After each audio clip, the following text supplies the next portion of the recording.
kalau Natal juga saya diundang gitu. Tapi dikasih sekat gitu, yang halal dan non halal. Firman Tuhan juga ingatkan setiap kita, jangan berharap pada manusia. Kenapa? Karena kalau kita berharap pada manusia, ujung-ujungnya kecewa. Karena manusia mengecewakan.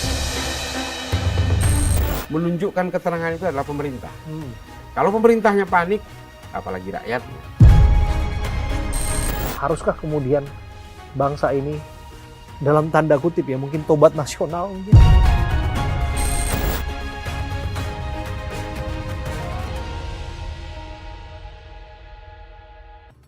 Idul Fitri kita songsong dengan keadaan yang bisa dikatakan kurang nyaman mengingat ekonomi yang menghadapi tantangan, rupiah terus melemah, ancaman peperangan, dan saya berharap ada hal yang bisa kita bicarakan bersama dengan tokoh-tokoh agama yang mereka biasa berceramah di depan jemaat ataupun jemaatnya di momen yang kita sebut ya momen yang suci, momen kembali ke Fitri. Saya sudah duduk bersama dengan dua tokoh di sini, dua figur di sini. Ada Pendeta Marcel Saerang, seorang penceramah dari Gereja Tiberias. Apa kabar, Kak Marcel? Sehat? Halo, luar biasa. Dipanggil kakak, saya terasa tua sekali. Iya. Dan saya juga duduk bersama dengan Pak Islah Bahrawi. Cak Islah, Direktur Jaringan Moderat Indonesia. Penceramah juga, betul ya Cak? Ya, penceramah sih. Ya. Tapi jangan panggil kakak. Kak, Cak ya, beda tipis Ya, ya. Cak. Cak Islah, minal aidin wal faizin. Ya, minal aidin wal faizin. Maaf lahir Pendeta Marcel batin. juga. Ya, mohon maaf lahir batin juga kepada pemirsa Nusantara TV. Iya. Tapi dengar-dengar nih momen Lebaran nih udah makan ketupat belum? Iya, itu dia. Ini saya ingin memberikan kepada pendeta dan Abraham untuk ini kita punya tradisi kalau di Islam itu ada opor ayam sama ketupat nih. Luar biasa. Ini kita untuk bisa nanti kita rayakan dan kita makan bareng. Wow. Ini adalah kebersamaan, akulturasi budaya, agama dan seterusnya ini. Nah, ini adalah simbol koeksistensi. Nanti kalau Natal juga saya diundang gitu. Iya. Tapi dikasih sekat gitu, yang halal dan non halal. Itu yang penting ya. Yang penting. Jangan sampai meleng gitu ya. Jadi tapi memang saya sedikit cerita lah ya, dikit aja untuk pendahuluan gitu. Saya dulu kan tinggal di Amerika itu kurang lebih sekitar 5 tahun. Iya. Jadi saya udah bertetangga dengan beberapa pemeluk agama gitu. Yang sebelah saya ini pemeluk Tao. Dan setiap acara keagamaan itu kita itu diundang gitu. Dan dia tahu karena kami ini Muslim, memang tetangga terdekatnya itu. Dia nggak pernah memasak yang non halal. Jadi dia udah belanja yang halal dari supermarket itu dan dia masakkan untuk kita gitu. Luar biasa ya. Iya, iya. Hampir login sih gara-gara itu. Iya. Dan memang karena kita tahu itu ya, jadi kita sudah bawa kolam untuk Cak Islah. Silakan kita bawa itu. Ya tapi opornya dimakan dulu dong. Oke. Ini kita coba boleh ya? Iya pendeta ini kita coba ya. Kita sudah lock ya kalimatnya tadi ya. Bukan opor batis ya. Kami boleh ya menikmati makanan ini? Iya dong. Tapi sebelum kami menikmati makanan, kami mau doa dulu, silakan. Iya. Silakan Pendeta Marcel. Doa sebelum makan opor pemberian dari Cak Islah. Ya. Ini serius ini kita makan ya? Ya serius kita makan dan kita berdoa. Makanya masalahnya perut saya udah kemana-mana nih. Demi Cak Islah kita makan ya. Iya. Kita berdoa. Tuhan terima kasih untuk berkat-Mu. Kami mau menikmati berkat yang sudah disediakan. Kami berdoa. Tuhan yang kuduskan kami, lakukan kami untuk menerima berkat Tuhan. Bahkan kami doa. Cak Islah juga bersama keluarga dalam berkat Tuhan. Obrolan kami doa Tuhan yang berkati. Boleh jadi berkat, boleh membawa berkah bagi semua yang menyaksikan. Dalam nama Yesus, haleluya. Amin. Amin. Wow. Di momen Lebaran nikmati opor dengan dua penceramah. Top. Coba dulu ya.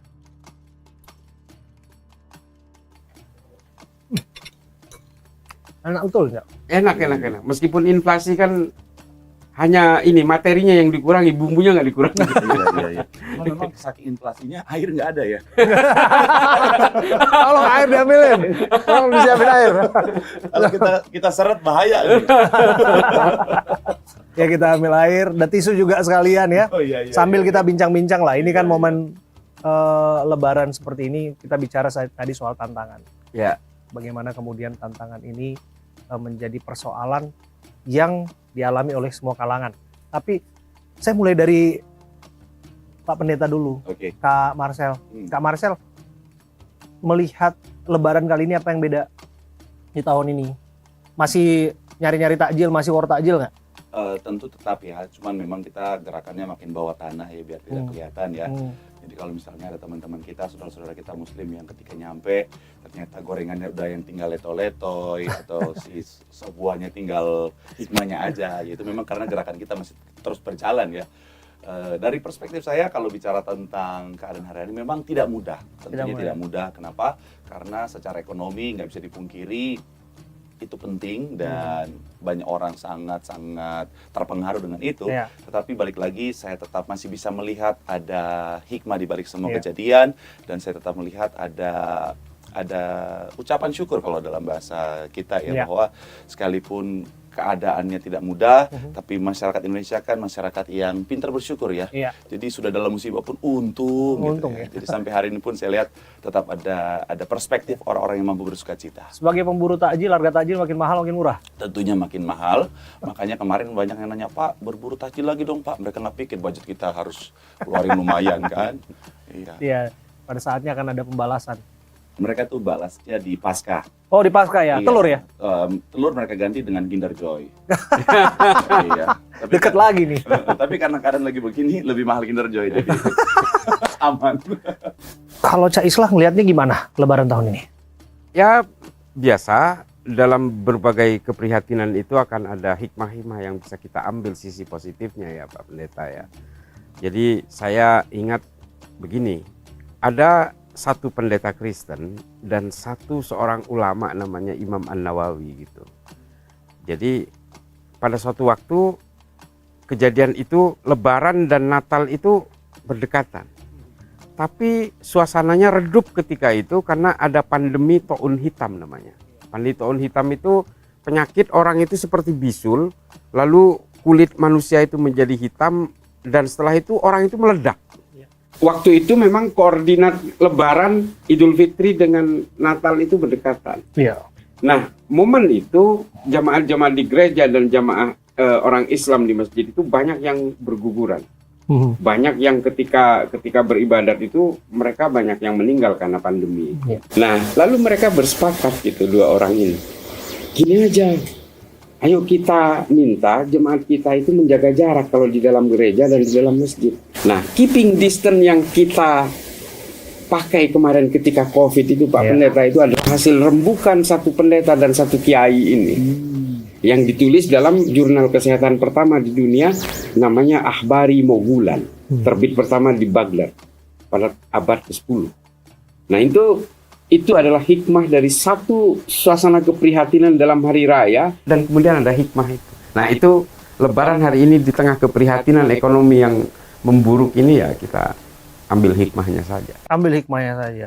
Tetap makan ketupat, tetap makan opor dengan apa adanya. Dengan apa adanya. Itu dia. Jadi ya betapa indahnya gitu kalau segala sesuatu yang sebenarnya seolah-olah secara angka, secara statistik itu sebenarnya menyusahkan kita, tapi kalau kita ambil positifnya, insya Allah vibe-nya positif. Ya, vibe-nya positif. Ya, saya pikir selaras juga ya, Pak Pendeta, bagaimana menghadapi tantangan, ancaman, keadaan yang tidak menyenangkan, tapi dengan rasa syukur tadi, dengan ucapan syukur tadi. Ya, karena kalau dalam Alkitab kan bicara tentang ucapan syukur membawa kekuatan. Jadi ketika ada sukacita, ada ucapan syukur, maka itu akan membawa atau menghasilkan kekuatan dari dalam. Dan menariknya kalau kita sudah menang di dalam, itu akan membantu kita untuk bisa menang di luar kita. Oke. Nah, kalau hari-hari ini kita melihat ya nggak mudah, keadaan perang sudah terjadi, kemudian juga rupiah melemah, dan ancaman inflasi, resesi, bahkan ada yang menyebutkan krisis ya. Harga minyak naik. Masihkah kita bisa bersyukur? Oke, ini pertanyaan yang menarik ya. Nah, tentunya kalau kita pakai perspektif orang dunia, bersyukur ditentukan oleh keadaan. Tetapi kalau kita pakai perspektif orang beragama, bersyukur kita bukan ditentukan oleh keadaan, tetapi apapun keadaannya kita mampu bersyukur karena selalu ada hikmah di balik setiap kejadian. Kalau kita di dalam Roma 8 ayat 28 kan berkata Allah turut bekerja dalam segala sesuatu untuk mendatangkan kebaikan. Jadi saya percaya bahwa apapun yang terjadi di balik semua ini ada kebaikan yang Tuhan sudah sediakan. Dan itulah akhirnya bisa menjadi dasar kita untuk tetap bersyukur. Untuk tetap bersyukur ya. Cak Islah, Anda dengar sendiri Pak Purbaya menyebutkan ya hari-hari ini bahwa ekonomi ekspansi, ya, ekonomi akselerasi, tapi yang dirasakan barangkali yang dilihat secara jelas adalah data-data di mana rupiah melemah, IHSG anjlok, harga minyak dunia naik. Haruskah kita panik? Ya, panik sih tidak akan menyelesaikan persoalan. Maka semua harus dihadapi dengan tenang gitu. Itu adalah pilihan yang tidak bisa dipilih. Nah, yang menjadi persoalan adalah apakah kepanikan masyarakat ini nantinya akan bisa diatasi secara kolektif? Ini kan yang menjadi persoalan. Kita tadi berbicara panik gitu, rasa panik itu kan masing-masing personal pasti punya rasa itu. Betul. Kita aja nih, tiba-tiba di dalam mobil dikepung oleh orang yang pegang golok, panik nggak? Panik pasti. Nggak mungkin. Udah tenang aja. Gimana tenang? Orang itu udah gedor-gedor kaca kita, dia udah pegang golok, mukanya udah menyeramkan gitu, nggak mungkin nggak panik. Kita normalnya seperti itu. Tapi bagaimana kemudian cara mengatasi itu? Kalau memang kita tidak bisa mengatasi, seharusnya orang yang di luar mobil kita dong yang bisa mengatasi. Betul. Dengan mengusir dia, dengan segala macam. Tapi kalau kita bicara negara, memang kita berbicara tentang kepentingan-kepentingan dan kebutuhan kolektif. Ya. Kepanikan 1-2 orang yang kemudian menjadi satu enklave besar, itu adalah kepanikan nasional. Jadi menurut saya kalau kita berbicara tentang tenang dan panik, yang seharusnya itu adalah menunjukkan ketenangan itu adalah pemerintah. Kalau pemerintahnya panik, apalagi rakyatnya. Lah, tokoh agamanya tenang nggak? Pak Pendeta Marcel tenang nggak menghadapi ini semua? Oke. Nah, tentunya sebagai orang yang berjalan dengan iman, tentunya kita tetap tenang dalam segala keadaan. Betul. Jadi apapun yang terjadi, selalu percaya bahwa ya Tuhan menyediakan segalanya. Bukan berarti akhirnya kita pasrah. Dalam Alkitab kan sekali lagi ada kisah di mana ketika contoh seperti Yusuf, ada masa kelimpahan, ada masa kekeringan, dan dia mempersiapkan semuanya. Betul. Jadi kenapa akhirnya orang itu panik kan kadang-kadang seringkali karena out of control, di luar dari kemampuan dia. Betul. Tapi kalau dia ada persiapan dengan baik, maka akhirnya bisa menghadapi, setidaknya meminimalisir kepanikan. Dan saya suka tadi kalimat Cak Islah bahwa memang pemerintah punya peranan yang sangat penting. Kenapa? Karena rakyat melihat pemerintah. Artinya ketika pemerintah memberikan contoh mereka dalam ketenangan, itu bisa mempengaruhi dan akhirnya bisa membuat setidaknya banyak yang akhirnya bisa dalam ketenangan. Nah, tapi ketika berkhotbah, apakah Pak Pendeta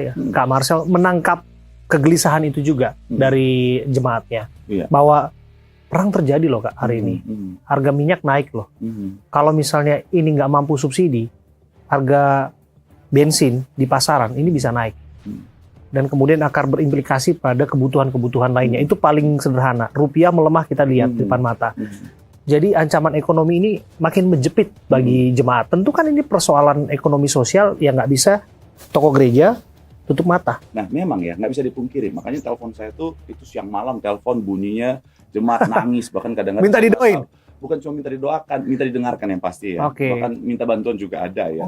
Jadi tiba-tiba tengah malam, Pak, saya punya masalah. Nah di saat itu saya langsung bilang, saya juga punya masalah gitu ya. Supaya dia tahu sharing beban lah ya.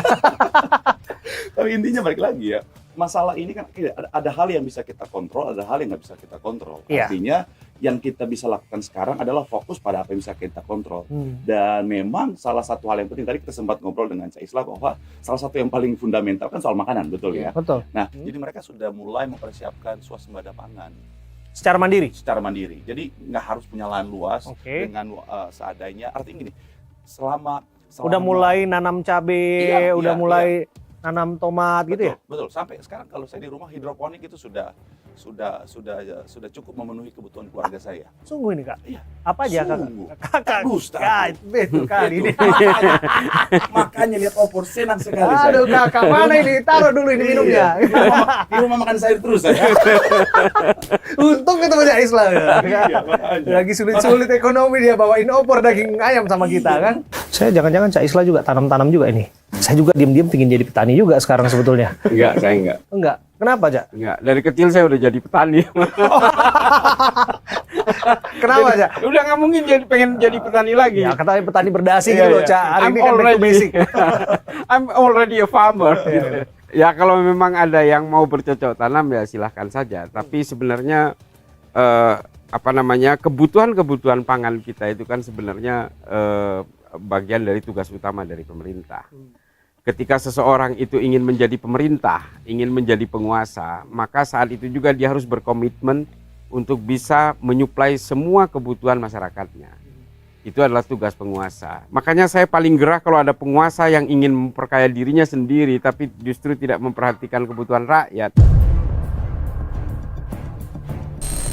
Karena ketika dia sebenarnya menjadi penguasa, dia ingin menjadi presiden, dia menjadi menteri, dia menjadi pejabat, saat itu juga dia berkomitmen bukan hanya dengan rakyat, bukan hanya dengan dirinya, tapi juga dia berkomitmen dengan Tuhan bahwa dia harus menyediakan kebutuhan-kebutuhan rakyat. Makanya segala sesuatunya dimulai dari sumpah jabatan. Ya. Berdasarkan agama dan keyakinan. Exactly. Di negara yang paling sekuler pun, ketika pejabat itu ditunjuk atau dia terpilih, dia pasti disumpah atas nama Tuhan. Kita nggak peduli dia ateis atau dia nggak percaya sama sekali dengan agama, tapi bagaimanapun sumpah itu akan terjadi di setiap pejabat di negara yang paling sekuler sekalipun.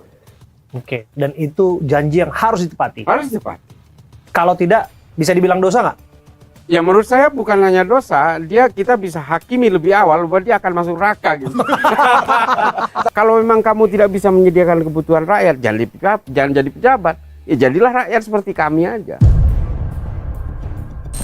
Cuma kan masalahnya kadang-kadang pejabat-pejabat kita ini ingin jadi pejabat karena dia sebelumnya nganggur. Pejabat itu dianggap sebagai pekerjaan gitu. Dan dari pekerjaan itulah dia taking benefit untuk bisa memperkaya dirinya. Jadi sendiri. belum selesai dengan dirinya. Belum selesai. Jadi pada akhirnya bukan ladang pengabdian, tapi adalah cari pekerjaan. Di Iya. lowongan pekerjaan ini kayaknya. Iya pasti. Makanya ya mohon maaf, saya kadang-kadang agak kenceng juga mengkritik mereka-mereka ini yang seolah-olah rakyat itu autopilot gitu. Nggak bisa. Kalian ketika menjadi penguasa, kalian itu adalah arranger. Kalian itulah konduktornya. Orkestrasi negara ini berada di tangan kamu sebagai konduktor. Gitu. Oke. Nah tugas kita adalah absorbing. Ya. Kita yang ceramah-ceramah ya pendeta ya. Kita hanya bisa menenangkan dan memberikan Holy Spirit aja kepada saudara-saudara Udah kita. kayak lagu ya, Holy Spirit. Memang bahasanya udah pendeta banget. Iya. Kalau memang pemerintah ini tidak bisa memenuhi hajat hidup orang banyak itu, maka harus dibuat satu tindakan revolusioner supaya masyarakat itu bisa menjadi pemerintah bagi dirinya sendiri.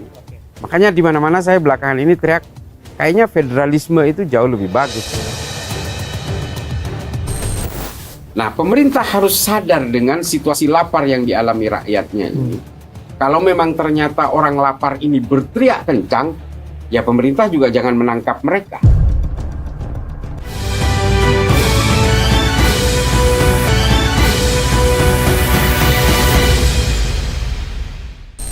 Menangkap nggak kegelisahan yang sama? Usah. Islah. Kalau Sangat. tadi jemaat sampai curhat katanya, minta didoakan gitu ya. Sebelum didoakan, kasih beban dulu ya, kita sama-sama gitu kan. Jadi kalau Cak Islah menangkap ketika ceramah juga, bahwa jemaah juga curhat bahwa keadaan ya begini, semakin sulit dan sebagainya. Saya ini kebetulan Nahdlatul Ulama. Saya ini NU. Dan saya ini biasa terjun ke kantong-kantong NU yang betul-betul kelas bawah gitu. Yang memang betul-betul petani ketika dia datang ke ceramah-ceramah kita itu dalam keadaan belepotan tanah dan seterusnya itu. Jadi saya bisa merasakan kegelisahan mereka, tingkat-tingkat kebutuhan mereka yang Apa yang mereka sampaikan, Cak? Ya pasti dia akan dia speak up soal ini pemerintah ini gimana sih kok sekarang harga pupuk itu naik ya, sehingga kami tadinya harus menanam misalnya kurang lebih 1000 meter sekarang kok tinggal 500 gitu. Itu saya alami ketika bulan puasa kemarin. Bulan Ramadan kemarin kan saya rajin keliling gitu. Intinya adalah memang keluhan-keluhan itu datang dari yang very very bottom class gitu. Nah ini pemerintah ya harus. Tapi mereka sabar nggak sih? Kan ini sekarang sedang berproses. Nggak ada yang instan sebetulnya kan. Bahwa pemerintah punya program populis seperti makan bergizi gratis. Kemudian koperasi desa merah putih, mengembalikan ekonomi kita pada gotong royong dan sebagainya. Ini kan sebetulnya cita-cita mulia menurut saya ya, Pak Islah ya. Mereka menyadari nggak sih para jemaah itu ketika Anda berkomunikasi dengan mereka? Ya, mereka menyadari itu, tapi kan tidak selamanya masyarakat itu kadang-kadang lebih kepada persoalan-persoalan primer yang disajikan secara langsung seperti itu. Kadang-kadang masyarakat itu lebih suka fasilitas kail itu yang justru lebih daripada ikannya gitu. Daripada mereka diberikan ikan, banyak orang yang lebih mending berikan saya kail. Tapi pada intinya adalah saya tidak mau menyalahkan program-program itu. Tapi menurut saya dalam situasi yang seperti ini kan beban anggaran bangsa ini kan semakin berat gitu. Menurut saya kalau memang negara ini seperti zaman restorasi Meiji di Jepang, yang tadinya masyarakat itu betul-betul didistribusi langsung model MBG, model BLT dan seterusnya itu, kemudian direstorasi, masyarakat Jepang kemudian menjadikan pemerintahan itu berada dalam dirinya sendiri. Sehingga banyak orang Jepang ketika itu mandiri dan sampai hari ini. Jadi menurut saya kalau memang pemerintah ini tidak bisa memenuhi hajat hidup orang banyak itu, maka harus dibuat satu tindakan revolusioner supaya masyarakat itu bisa menjadi pemerintah bagi dirinya sendiri. Makanya di mana-mana saya belakangan ini teriak, kayaknya federalisme itu jauh lebih bagus pada model-model negara integritas seperti hari ini kalau memang pemerintahan yang sangat sentralistik ini tidak bisa mendistribusikan kemakmuran ke tingkat bawah. Kak Marcel, Ya. bagaimana melihat fenomena ini bukan terjadi begitu saja, bahwa ini ada ancaman geopolitik, ada perang berkepanjangan, ya. Kemudian kebijakan Amerika yang menaikkan bunga untuk tahan inflasi berdampak pada negara-negara berkembang, bukan hanya Indonesia loh. Hampir seluruh negara berkembang kena. Ini disadari nggak oleh jemaat? Atau jemaat melihat ini sebagai tanda-tanda alam bahwa kiamat sudah dekat? Iya, tentunya kalaupun mau dipaksakan tidak menyadari, semuanya sudah terpampang nyata ya. Jadi semua dampak dari apa yang terjadi sudah sangat dirasakan. Jadi memang nggak bisa dipungkiri, semua mengalami, semua menyadari, dan itu kenapa kalau kita korelasikan dengan tanda-tanda akhir zaman ya, semua mempersiapkan, semua melakukan bagiannya dengan baik supaya sekali lagi ya, supaya ketika dampak terburuk itu terjadi, kita bisa menghadapinya, setidaknya meminimalisir dampaknya. Di Bible tertulis tanda-tanda gempa bumi, bencana alam ya, diasosiasikan gempa bumi, kemudian peperangan ya, perang antar saudara ya, kalau saya nggak salah ya. Kemudian juga penyakit sampar ya, dan lain sebagainya begitu. Apakah kemudian para jemaat melihat ini sebagai sesuatu yang gifted, sebagai sesuatu yang ya memang ini tanda-tanda ketika alam sudah mulai tidak bersahabat, kemudian ancaman peperangan, ekonomi makin sulit, begitu, bahwa jangan-jangan waktu Tuhan sudah dekat. Jadi balik lagi, kita tidak usah fokus kapan waktu Tuhan itu datang. Artinya tugas kita adalah selalu mempersiapkan diri kita supaya kapanpun waktu Tuhan kita didapati dalam keadaan layak untuk diangkat gitu ya. Artinya balik lagi, kita memang melihat sorga, fokus sorga, tetapi jangan juga melupakan dunia. Artinya selama kita di dunia, lakukan bagian kita dengan baik, apapun posisi kita. Kita sebagai masyarakat, kita sebagai pemerintah, makanya sangat disayangkan kalau ada orang-orang yang sudah dipercayakan. Kita kan sebagai masyarakat, contohnya kalau saya boleh pinjam tadi kalimat Cak Islah, kita sudah memilih, kita sudah mempercayakan, mari pegang tanggung jawab itu dengan baik. Karena di dalam pilihan itu ada harapan, dan pertanggungjawaban itu bukan hanya kepada kami yang memilih, tapi juga kepada Tuhan yang memberikan kepercayaan. Ya, kalau bicara soal harapan ya, di Bible juga kan tertulis bahwa masa depanmu tidak akan hilang dan harapan ada, kira-kira begitu ya? Enggak sih namanya Abraham. Ya, kalau bicara soal pengharapan kan itu selalu ada. Yes. Ya. Tapi bicara soal kekhawatiran, itu fakta dan dialami oleh semua orang begitu ya. Dikatakan kekhawatiran tidak akan menambah sahasta jalan hidupmu. Tapi bagaimana hari ini Anda sebagai seorang tokoh gereja ya, tokoh agama, berbicara kepada publik? Saya rasa informasi ini bergizi ya Pak ya, dimanfaatkan, bisa diterima oleh semua kalangan, memastikan bahwa kekhawatiran itu perlu di-maintain ya, perlu tidak perlu khawatir terlalu banyak terhadap persoalan-persoalan yang ada di depan mata. Balik lagi, kenapa seseorang itu bisa khawatir? Karena seringkali sesuatu itu di luar dari kemampuannya dia. Artinya, kenapa dia khawatir? jangan-jangan nanti anak saya nggak bisa kuliah misalnya karena saya nggak punya persiapan keuangan finansial yang cukup. Tapi kalau kita persiapkan bagian kita dengan baik, contoh sederhana dalam hal yang sangat fundamental makanan. Kalau kita lakukan bagian kita dengan baik, kita persiapkan dengan baik, ya kalaupun terjadi sesuatu, setidaknya dalam waktu dekat nggak kelaparan. Artinya jangan hidup apalagi seperti anak muda zaman sekarang hidup sesuka-sukanya. Mohon maaf, gaji 5 juta, gaya hidup 20 juta. Betul. 15 jutanya biar Tuhan sediakan. Itu kan bikin repot sorga. Pedal tiap hari. Iya, nggak mau kerja, cuma tidur seharian, bangun sore minum kopi, pasang status mau kan indah pada waktunya. Jadi balik lagi, ayo persiapkan diri kita dengan baik. Artinya sama-sama, tentunya nggak bisa masyarakat saja, pemerintah saja, sama-sama kita saling berkolaborasi. Ya. Apakah betul, Cak, ini akan indah pada waktunya, Cak?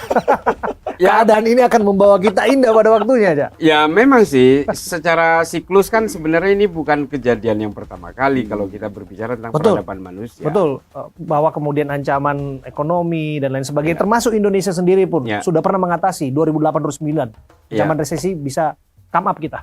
Kita bisa atasi begitu. Betul. Kalau disebutkan oleh Pak Purbaya ya, dia sebutkan kita punya pengetahuan dan pengalaman untuk memitigasi segala kemungkinan, segala possibilities. Ya, cuma kadang-kadang memang persoalan-persoalan ekonomi ini, saya kok jadi kayak giliran ke Pendeta Marcel bicara agama, ke saya kok bicara politik gitu loh. Ya karena kan biar lebih menarik lah, Cak. Karena kan kemarin Pak Presiden undang tokoh agama loh. Saya sebetulnya pengen tahu betul apa yang dibicarakan di sana. Karena pada akhirnya kan ya kita negaranya nggak bisa lepas dari itu. Karena agama kayak kan melakui. Silakan. Memang pada prinsipnya persoalan-persoalan ekonomi, terutama di dunia seperti hari ini, itu kan saling berjejaring ya. Perangnya di mana, imbasnya kemana gitu kan. Konfliknya di mana, presiden mana yang diculik, Nicolas Maduro, ternyata efeknya adalah berantai gitu. Memang dunia hari ini secara geoekonomi dan geopolitik itu memang semuanya mau tidak mau, direct or indirect, pasti akan terpengaruh oleh berbagai gerakan-gerakan politik di seluruh dunia itu. Tapi persoalannya adalah setiap zaman itu kan memiliki mitigasinya sendiri dengan segala persoalan dan kompleksitasnya gitu. Yang menjadi masalah adalah persoalan kita di 98 dan persoalan kita di 2010, di 2011 waktu terjadi mortgage crisis gitu secara global itu. Dengan hari ini kan penyebabnya berbeda, tantangannya berbeda, tentu saja solusinya pasti berbeda. Nah, ini kan tidak bisa kemudian bahasanya Pak Purbaya ini dikatakan kita punya gambaran tentang mitigasi tahun 98 dan mitigasi tahun 2011 kita terapkan hari ini belum tentu formula yang pas. Tapi pada prinsipnya adalah yang harus kita ambil hikmah secara spiritual views gitu ya, bahwa kejadian ini bukanlah yang pertama. Manusia di bumi ini mengalami krisis berkali-kali dan mereka akan mengatasi semua. Karena setiap manusia itu ada zamannya. Setiap zaman kan ada manusianya. Jadi mereka punya kawan dan lawannya sendiri, punya tantangannya sendiri. Dan di bawah kolong langit ini tidak ada yang abadi. Demikian Pak Pendeta. itu kayak ucapan-ucapan banget. Tapi pada prinsipnya kalau buat saya sih, apa yang dikatakan oleh Pendeta Marcel, semua akan bahagia dan indah pada waktunya, ya itu pasti akan terjadi. Pasti akan terjadi. Meskipun kita harus melewati berbagai barrier dan obstacle yang harus kita hadapi ke depan. Orang bilang tuh jangan kasih harapan semu. Orang lagi susah dikasih harapan tuh ketika jatuh, waduh sakitnya gitu. Tapi satu-satunya hiburan buat manusia itu adalah hope, selain wish. Tapi pasti ada hope. Kalau nggak ada hope, ya manusia akhirnya bunuh diri. Itu orang-orang yang bunuh diri itu kan adalah orang-orang yang putus asa. Menurut saya memang kita tidak boleh berputus asa. Kita harus selalu punya harapan, kita harus punya target gitu. Saya sudah melewati berbagai roller coaster kehidupan ini. Saya melewati berkali-kali. Dan saya bisa melewati itu karena saya punya hope.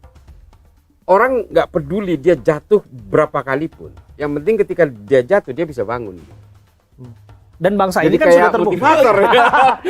Ayat Alkitab itu. Jatuh tidak sampai tergeletak. Dan jangan salah, saya adalah pembaca Alkitab. Saya baru menamatkan The Other Prophet. Jesus in the Quran. Penulisnya satu orang Islam, satu orang Kristen, Klaus von Stock namanya. Dengan Muhammad. Jadi saya mencari tahu banyak nggak bakal login sih, enggak. Iya, iya. Tapi saya hanya ingin mempelajari semua agama-agama itu bukan mencari perbedaannya, tapi mencari persamaannya. Itu menarik.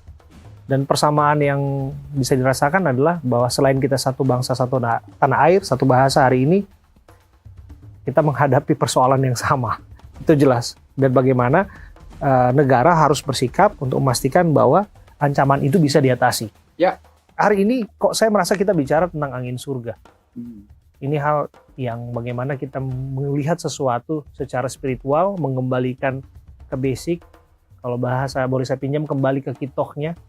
Toh Mungkin itu kok yang karena ini lebaran, Hmm. bukan hitoh mungkin, fitroh. Fitroh yang paling pas. Fitroh, kembali ke fitroh, kembali ke suci.